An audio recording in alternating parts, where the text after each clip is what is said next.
नमस्कार, बहुत स्वागत है आपका डिबेट लाइव बड़ी बहस मध्य प्रदेश में। मैं हूं आपके साथ अमित शर्मा।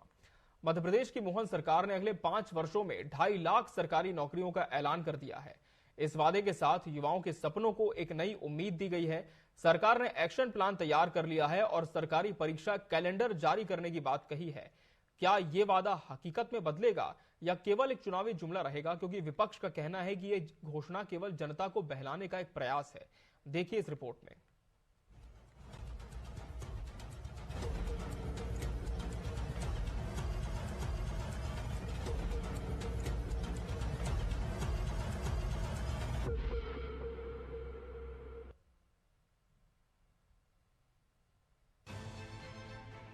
मध्य प्रदेश की मोहन सरकार ने घोषणा की है कि 5 लाख युवाओं को सरकारी नौकरी देने की प्रक्रिया 3 चरणों में पूरी होगी। इसके लिए वित्त विभाग और सामान्य प्रशासन विभाग ने नए आदेश जारी किए हैं। हर साल भर्ती परीक्षाओं का कैलेंडर जारी होगा ताकि प्रक्रिया में पारदर्शिता बनी रहे। 30 अक्टूबर 2024 तक की सभी नियुक्तियां निरस्त नहीं होंगी। वहीं 5% पदों की सीधी भर्ती पर लगी रोक अब हटा दी गई है। हमारे संकल्प पत्र में सरकार बनने के साथ हमने घोषणा की थी कि बड़े पैमाने पर हम रोजगार के अवसर उपलब्ध कराएंगे। इसलिए लगभग 1 लाख से ऊपर की सरकारी नौकरियों के तो हमने अपनी तैयारी करके इनके विज्ञापन भी जारी कर रहे हैं और अलग अलग प्रकार से प्रोसेस चालू कर दी है। कुछ पीएससी से माध्यम से भरेंगे, कुछ कर्मचारी चयन मंडल के माध्यम से भरने वाले हैं। ये सभी खाली पदों को भरने की प्रक्रिया प्रारंभ कर रहे हैं। और दूसरा, निजी क्षेत्र के लगभग 2.5 लाख से ऊपर पदों के ऊपर भी हमारे जो निवेशकों से प्रस्ताव आए हैं, ऐसे भी रोजगार के अवसर हम देने वाले हैं। खासकर युवाओं की दृष्टि से आईटी सेक्टर से लगा करके तकनीकी रूप से दक्षता वाले सारे कोर्स भी हम चला रहे हैं ताकि हमारा अपनी यहाँ की बौद्धिक क्षमता वाला व्यक्ति कोई बाहर जाकर रोजगार की तलाश में भटके नहीं। वहीं कांग्रेस ने इस घोषणा पर सवाल उठाते हुए कहा कि ये केवल चुनावी स्टंट है। सरकार के पास इतने बड़े पैमाने पर भर्तियां करने का कोई ठोस बजट या रोड मैप नहीं है। विपक्ष का आरोप है कि पिछले चुनावों में किए गए वादे ही अधूरे रह गए हैं, तो नए वादों का क्या भरोसा किया जाए। पिछले 1 सालों में 4 से 5 ऐसे अवसर आए हैं जब सरकार ने नौकरियों के विज्ञापन निकाले, फॉर्म भरवाए, लोगों के रजिस्ट्रेशन कराए, उनसे फीस ली, लेकिन फिर दोबारा पता नहीं लगा कि वो नौकरियां कहाँ गई। कोई प्रक्रिया आगे नहीं बढ़ी। पिछले वर्ष अगस्त में 23,000 चयनित शिक्षकों की परीक्षा व्यावसायिक परीक्षा मंडल ने ली थी। आज तक उसका रिजल्ट नहीं खुला। तो हम कैसे विश्वास करें कि जो अब ये कह रहे हैं ये बात पूरी करेंगे। बहरहाल सरकारी नौकरी बहुत से युवाओं का सपना होता है और ये घोषणा निश्चित रूप से लाखों युवाओं को प्रेरित करती है। लेकिन ये सपना कब और कैसे हकीकत में बदलेगा, ये आने वाला समय ही बताएगा। Bureau report, TV 24 news. तो कांग्रेस ने इस बार फिर से सवाल खड़े किए हैं। कहा है कि जब रोड मैप नहीं है तो भर्ती कैसे होगी। आज इसी विषय पर हम चर्चा करेंगे और इसके लिए हमारे साथ खास मेहमानों का पैनल भी जुड़ चुका है। हमारे साथ बीजेपी प्रवक्ता शिवम शुक्ला जी जुड़े। शिवम जी, बहुत स्वागत है आपका इस चर्चा में। कांग्रेस प्रवक्ता अपराजिता पांडे जी प्रतिपक्ष का पक्ष रखेंगी। मैम, आपका भी बहुत बहुत स्वागत है। वरिष्ठ पत्रकार उमेश भारद्वाज जी भी इस चर्चा का अहम हिस्सा है। सर, आपका भी बहुत बहुत स्वागत है। शिवम जी, जिस तरह से योजना तो बहुत अच्छी है, कहीं ना कहीं हम कह सकते हैं कि ये एक ऐसी योजना है, ऐसी घोषणा भी है कि प्रदेश के लाखों युवाओं का इसका इंतजार था। अब ऑफिशियली इसे अनाउंस भी कर दिया गया है। लेकिन एक बार फिर से चिंता इसी बात की है, विपक्ष ने जो जाहिर की है कि आपने ऐलान तो कर दिया है, लेकिन जैसा कि कांग्रेस कह रही कि पिछले वादे पूरे नहीं किए, पिछले कार्यकाल में भी कई बड़ी घोषणाएं थी रोजगार को लेकर, वो अब तक अटकी हैं। तो इस बार क्या रोड मैप है, क्या प्लानिंग है और क्यों प्रदेश के युवा इस बार भरोसा करें? देखिए, सबसे अव्वल बात यह है कि भारतीय जनता पार्टी की सरकार जब भी प्रदेश की जनता के साथ कोई वादा करती है तो अगली बार चुनाव में उतरने से पूर्व अपना रिपोर्ट कार्ड भी प्रस्तुत करती है। अभी जब विधानसभा के चुनाव में हम जनता के सामने आए थे तो केंद्रीय गृह मंत्री अमित शाह जी ने यही भोपाल में पूरा हमारा रिपोर्ट कार्ड प्रस्तुत किया था, जिसमें विगत 2 दशक में भारतीय जनता पार्टी की सरकार के कार्यकाल में हमने जो भी उपलब्धियां हासिल की थी उनका एक रोड मैप जनता के सामने रखा गया था। लोकसभा के चुनाव हुए तब भी यही सिलसिला कायम रहा। केंद्रीय स्तर पर हमारी पार्टी ने एक पूरा अपना 10 वर्षों का रिपोर्ट कार्ड प्रस्तुत किया। तो भारतीय जनता पार्टी सदैव क्रेडिबिलिटी के साथ चुनाव में उतरती है। जनता के बीच जो हमारे वादे रहते हैं, जो विषय रहते हैं, उनको मजबूती के साथ हम रखने का काम करते हैं। अभी जो 2.5 लाख नियुक्तियों का विषय है, मुख्यमंत्री मोहन यादव जी लगातार प्रयासरत रहे हैं और स्वास्थ्य विभाग में तो इस समय पे रिकॉर्ड के स्तर पर नियुक्तियां करने की हमारी सरकार की योजना है। जितना भी उसमें हमने देखा बैकलॉग का विषय है, जिस प्रकार से कई सारे पदों पर डॉक्टरों की कहीं ना कहीं पूरे प्रदेश में एक संकट था, उसको हल करने की दिशा में हमारी सरकार बढ़ रही है। विगत 2 दशक हमने मध्य प्रदेश में इंफ्रास्ट्रक्चर को डेवलप करने में लगाए। अब उस इंफ्रास्ट्रक्चर के सुचारू संचालन के लिए हमारी सरकार प्रयासरत है और उसी दृष्टिकोण के साथ सरकारी सेवाएं हो, प्राइवेट क्षेत्र हो, लगातार उद्योग, निवेश और रोजगार के अवसरों को सरकार तलाश रही है। और हम देख रहे हैं यही कारण है कि वो मध्य प्रदेश जिसकी कहीं ना कहीं उद्योग दर हुआ करती थी निगेटिव में, वो आज बढ़ करके लगभग 25-26% के आसपास स्थापित हो चुकी है। तो यह तमाम चीजें भारतीय जनता पार्टी की सरकार में हमने हासिल की है और जनता उस पर कई विश्वास करती है और यही कारण है कि चुनाव दर चुनाव जनता के आशीर्वाद से भारतीय जनता पार्टी लगातार एक मजबूत जनाधार वाली सरकार का नेतृत्व कर रही है। अपराजिता पांडे जी, सुना आपने इनका वर्जन और साफ तौर पर कहा यह जा रहा है कि पहले भी जो घोषणाएं की गई हैं उपलब्धियों के तौर पर हमने उसे हासिल किया है। फिर कांग्रेस को किस बात का संशय इस बार है इन रोजगार की योजनाओं को लेकर, घोषणाओं को लेकर? देखिए, ये बहुत सही कहा आपने, ये इनका वर्जन है क्योंकि ये रियलिटी से, सत्य से बहुत दूर है। कहा था बहनों की राशि बढ़ाकर 3,000 कर दी जाएगी, चुनावी जुमला साबित हुआ ना। किसी को राशि मिल रही है? नहीं मिल रही।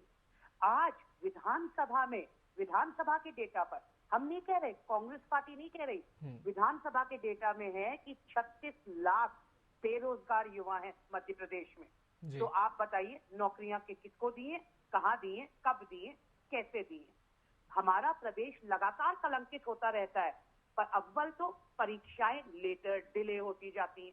जब गलती से परीक्षा हो जाती है तो रिजल्ट नहीं आता। साल भर साल युवाओं का भविष्य बर्बाद होता चला जा रहा है। एक पूरी पीढ़ी का भविष्य भारतीय जनता पार्टी ने नष्ट कर दिया है हमारे प्रदेश में। अगर बड़ी बड़ी घोषणाओं से धरातल पर कुछ फर्क, डिफरेंस नहीं होता तो बड़ी बड़ी घोषणाओं का मतलब क्या है? घोषणाएं कर दी जाती हैं पर उसका क्रियान्वयन होता नहीं है। आप बताइए, जब बोला गया था कि व्यावसायिक शिक्षा मंडल ने कहा था पिछले साल अगस्त में कि 23,000 चयनित शिक्षकों की परीक्षा ली गई थी, आज तक उनको नौकरी नहीं मिली। क्यों नहीं मिली? इसका शिवम जी जवाब दे दें। मध्य प्रदेश में आज ऐसे हालात हैं कि लोगों को लगता ही नहीं है कि इस प्रदेश में जॉब मिलेगा, हमें रोजगार का अवसर मिलेगा। तो लोग प्रदेश छोड़ छोड़ के युवा मेंटली इतना हताश है आज युवा कि दूसरे प्रदेश पे जा रहा है नौकरी के अवसर ढूंढने। आज भारतीय जनता पार्टी लगातार घोषणाएं करती है पर धरातल पर देखिए तो जॉब क्रिएशन बिल्कुल शून्य है। यहाँ पर रोजगार की कोई भी अवसर है ही नहीं कि युवा करे कैसे। कॉलेजेस के आप हाल देख लीजिए, शिक्षक ही नहीं है। आपने देखा है कितने नर्सिंग कॉलेज घोटाला हो, हर जगह देख लीजिए। शिक्षा प्रणाली को ध्वस्त करने में भारतीय जनता पार्टी ने कोई कसर नहीं छोड़ी। ठीक है उमेश भारद्वाज जी, दोनों पक्षों को आपने सुना, लेकिन सीधा सवाल मेरा तो आपसे यही रहेगा कि 2.5 लाख नौकरियां 5 साल में, क्या ये प्रैक्टिकली पॉसिबल है मध्य प्रदेश जैसे स्टेट में? देखिए, एक गाने की एक लाइन है कि ये तो वादे हैं, वादों का क्या। तो उन वादों पर जाना बड़ा मुश्किल है। सरकारों और पार्टियों का काम है दावे करना, लेकिन उसको पूरा करना, ये दोनों अलग अलग चीजें हैं। मुझे लगता है कि मध्य प्रदेश में शिवराज जी का जो कार्यकाल था, हालांकि बार बार शिवराज जी का नाम आता है और इसलिए भी आता है कि 20 साल बहुत लंबी अवधि होती है। शिवराज जी के कार्यकाल में भी बहुत सारे वादे हुए और उनमें से कुछ को पूरा किया गया, पूरा करने की कोशिश की गई। लेकिन अगर अब आप देखेंगे कि जब से मोहन राज आया है तो हर एक नया चेहरा जो है वो अपनी पहचान बनाने के लिए कोशिश करता है। वो किसी भी क्षेत्र में हो, तो राजनीति में भी होगा। और जब मध्य प्रदेश की बात होती है तो जब ये कहा जाता है कि हम कृषि कर्मण अवार्ड लेकर के आ सकते हैं तो रोजगार भी दे सकते हैं। मैं कुछ आंकड़े बैठ के देख रहा था अभी, तो मुझे पता चला कि भारत सरकार की तरफ से एक सर्वे हुआ। पिछले 1 साल में जो सर्वे हुआ उसमें मध्य प्रदेश युवाओं को नौकरी देने के मामले में अव्वल है, ऐसा उसमें नजर आ रहा है। तो अब ये अगर आंकड़े देखे जाएं और इन पे भरोसा किया जाए तो कहीं ना कहीं लगता है कि कुछ सुधार हुआ है। हालांकि इसमें कांग्रेस के जो काबिल प्रवक्ता हैं वो ज्यादा अच्छे तरीके से बता पाएंगे, लेकिन फिर भी कहीं ना कहीं मुझे तो लगता है कि अगर वादे किए जा रहे हैं तो लोगों को शुरुआत में तो भरोसा करना चाहिए, सरकार पर भरोसा रखना चाहिए, क्योंकि सरकार हमने ही चुनी है और उस सरकार पर भरोसा करके युवाओं को रोजगार मिले तो निश्चित रूप से मध्य प्रदेश अग्रणी होगा। जहां तक बेरोजगारी की बात है तो बेरोजगारी को लेकर के मैं निश्चित रूप से ये कह सकता हूं कि व्यापम जैसा दाग जो है वो हमारे ऊपर लगा है और हम उसको आज भी नहीं धो पा रहे हैं। पुलिस भर्ती को लेकर के क्या हालात हैं वो सबको पता है। शिक्षकों की भर्ती को लेकर के, चाहे डॉक्टर्स की भर्ती को लेकर के, आज डॉक्टर्स, आप किसी भी डॉक्टर के पास जाइए वो हमें यही कहते हुए मिलते हैं कि साहब बहुत मुश्किल है कि रोजगार आज मिल जाए, सरकारी नौकरी मिल जाए। हालांकि मेडिकल कॉलेज खोले जा रहे हैं, छोटे छोटे शहरों में खोले जा रहे हैं, तो ये एक अच्छी चीज है, लेकिन वो वादे अभी पूरे होना बाकी हैं। इस बात को पार्टी को स्वीकार करना होगा, सरकार को स्वीकार करना। शिवम जी, पिछले वादे भी बहुत बाकी है, जैसे कि वरिष्ठ पत्रकार भी कह रहे हैं, और साथ ही एक बड़ा सवाल यहाँ पर यह भी है कि आपने इतना बड़ा ऐलान तो कर दिया, संख्या काफी ज्यादा है, 5 साल का समय है, कैसे पूरा कर पाएंगे? बजट कहां से आएगा? क्या स्ट्रेटेजी होगी? कितने चरणों में प्रक्रिया संपन्न होगी? देखिए, मध्य प्रदेश की सरकार के पास बजट का कोई अभाव नहीं है। हमने कभी भी कमलनाथ जी की सरकार की बात लगातार बजट का रोना रो करके प्रदेश की जनता से किए गए वादों को स्टैंड स्टिल पे नहीं डाला। भारतीय जनता पार्टी की सरकार के वादों में गंभीरता रहती है और जो जनता के सामने हमने एक पूरा रोड मैप रखा है उसको पूरा करने के लिए हर संभव स्तर पर भारतीय जनता पार्टी की सरकार प्रतिबद्ध है और उस दिशा में हम तेजी के साथ आगे बढ़ेंगे और सुनिश्चित करेंगे कि मध्य प्रदेश के प्रत्येक नागरिक तक जो सुविधाएं, जो इस प्रकार के रोजगार का हम संकल्प लेकर के जा रहे हैं उसको पूर्ण करके दिखा पाए। रही बात कांग्रेस पार्टी का, जिनको युवाओं की चिंता हो रही है, अरे 15 महीने के लिए जनता ने आपको मौका दिया था, उस दौरान भी इन्होंने पूरी तरीके से हमने देखा कि युवाओं को ढोर चलाना, बैंड बजाना, बैल को चलाना, इस प्रकार के रोजगार देने की यह बात किया करते थे। तो कांग्रेस की जो पूरी मानसिकता है वो कहीं ना कहीं युवा विरोधी है। जब सरकार इस प्रकार का एक महनीय और एक बृहद स्तर का प्रोजेक्ट ला करके प्रदेश भर के युवाओं को लाभान्वित करने का प्रयास कर रही है तो कांग्रेस को उससे आपत्ति है। जब हम सीखो कमाओ योजना लेकर के आए थे तब भी कांग्रेस का यही कहीं ना कहीं मनोभाव था। प्रधानमंत्री जी केंद्रीय स्तर पर जब स्किल सेट बढ़ाने के लिए बात करते हैं तब भी कांग्रेस इसी प्रकार की बातचीत करती है और इन तमाम योजनाओं का आज परिणाम है कि देश और प्रदेश में लगातार युवा रोजगार के साथ जुड़ रहे हैं, अपने खुद के स्टार्टअप शुरू कर रहे हैं और युवाओं को कहीं ना कहीं विकास के साथ प्राथमिक रूप से जोड़ने की हमारी सरकार के ये प्रयास है कि मैंने आपको पहले ही बताया कि हमारे प्रदेश की जो उद्योग विकास दर थी वह कांग्रेस के जमाने में नकारात्मक में हुआ करती थी, आज वह बढ़ करके कहीं ना कहीं रिकॉर्ड स्तर पर स्थापित हो चुकी है। तो यह तमाम चीजें प्रदेश की जनता को भारतीय जनता पार्टी के ऊपर उनका जो विश्वास है उसको मजबूती प्रदान करती है और हम देखेंगे कि आने वाले वक्त में और ज्यादा मजबूती के साथ इस दिशा में सरकार आगे बढ़ेगी। शिवम जी, चलिए, बजट की तो बात आपने कही है कि बजट की कोई कमी नहीं है, लेकिन जरा रोडमैप भी आप प्लीज समझाएं इस चर्चा में कि क्या रोडमैप आप लोगों ने डिजाइन किया है, किस तरह से जो रोजगार है उसका सृजन किया जाएगा? देखिए, सबसे पहली चीज तो मैंने आपको स्वास्थ्य के क्षेत्र में बताया कि प्रदेश भर में कई सारे अस्पतालों में अभी आवश्यकता है, डॉक्टर्स ग्रामीण अंचलों में जाना नहीं चाहते तो सरकार उनके लिए ल्यूक्रेटिव ऑफर ला करके उनको गवर्नमेंट जॉब की अपॉर्चुनिटी देगी और इसके लिए पब्लिक सर्विस कमीशन और स्वास्थ्य मंत्रालय के बीच लगातार गहन बैठक चल रही है और प्रदेश के जो स्वास्थ्य मंत्री है माननीय मुख्यमंत्री शुक्ला जी, राजेश शुक्ला जी, उन्होंने भी अपने स्तर पर प्रयास किए हैं। माननीय मुख्यमंत्री जी का इसमें अपना एक व्यक्तिगत पूरा कहीं ना कहीं संकल्प है और वो उस दिशा में आगे बढ़ रहा है। इसके अतिरिक्त स्वास्थ्य के अलावा हम देखेंगे कि शिक्षा के क्षेत्र में रोजगार की बहुत सारी अपॉर्चुनिटीज हैं और प्रशासनिक व्यवस्था में को कार्यकुशलता के साथ चलाने के लिए कई अन्य विभागों में भी इस प्रकार की आवश्यकता है, तो उसको लगातार पूरी तरीके से सरकार एक तय पूरा माइंड फ्रेम और रोड मैप लेकर के आएगी, उसके माध्यम से इन भर्तियों को आने वाले वक्त में किया जाएगा। अपराजिता जी, रोडमैप सुनने में तो काफी प्रभावी लग रहा है क्योंकि शिक्षा और स्वास्थ्य हम कह सकते हैं किसी भी राज्य की नींव होती है और बेसिक कम्युनिटीज में से एक ही होती है।